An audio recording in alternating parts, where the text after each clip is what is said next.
സ്റ്റാലിൻ സർക്കാരുമായി ഉടക്കിലായിരുന്ന ഗവർണർ ആർ.എൻ. രവി കഴിഞ്ഞ 2 വർഷവും സാങ്കേതികമായി നയപ്രഖ്യാപന പ്രസംഗം വായിച്ചുവെന്നെങ്കിലും വരുത്തിയെങ്കിൽ ഇത്തവണ അതിന് പോലും മുതിരാതെ തമിഴ്നാട് നിയമസഭാ മന്ദിരത്തിൽ നിന്ന് ഇറങ്ങിപ്പോകുന്നതാണ് നമ്മൾ കണ്ടത്. രാവിലെ അദ്ദേഹം ഇവിടെ എത്തി, സ്പീക്കർ സ്വീകരിച്ചു. പിന്നാലെ നിയമസഭയ്ക്കുള്ളിലേക്ക് എത്തിയപ്പോൾ കോൺഗ്രസ് അംഗങ്ങൾ പ്രതിഷേധ മുദ്രാവാക്യങ്ങൾ ഉയർത്തി. തമിഴ്നാട്ടിലെ പതിവനുസരിച്ച് തമിഴ് തായ്വാഴ്ത്ത് സംസ്ഥാന ഗാനമാണ് ആദ്യം ആലപിച്ചത്.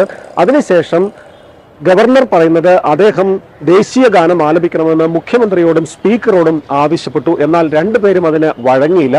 അതിനാൽ ഭരണഘടനയും ദേശീയ ഗാനത്തെയും അവഹേളിക്കുന്ന ഒരു സ്ഥലത്ത് തനിക്ക് നിൽക്കാൻ കഴിയില്ല എന്ന് പറഞ്ഞ് ഗവർണർ ഇറങ്ങിപ്പോവുകയാണ് ഉണ്ടായത്. ഏതാണ്ട് 3 മിനിറ്റിൽ താഴെ മാത്രമാണ് അദ്ദേഹം സഭയിൽ ഉണ്ടായിരുന്നത്. ഗവർണർ ഈ ഗേറ്റിലൂടെ വളരെ വേഗം അദ്ദേഹത്തിന്റെ വാഹനം പുറത്തേക്ക് പോവുകയും ചെയ്തു. തൊട്ടു പിന്നാലെ സ്പീക്കർ ഗവർണറുടെ നയപ്രഖ്യാപന പ്രസംഗത്തിന്റെ തമിഴ് പരിഭാഷ വായിക്കാനും തുടങ്ങി.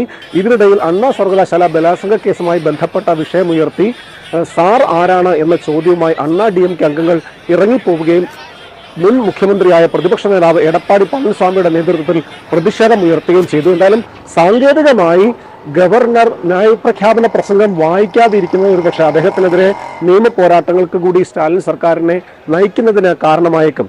തമിഴ്നാട് നിയമസഭാ മന്ദിരത്തിൽ നിന്ന് വൈഷ്ണവ് കൃഷ്ണനൊപ്പം ജോബി ജോർജ്, ഏഷ്യാനെറ്റ് ന്യൂസ്.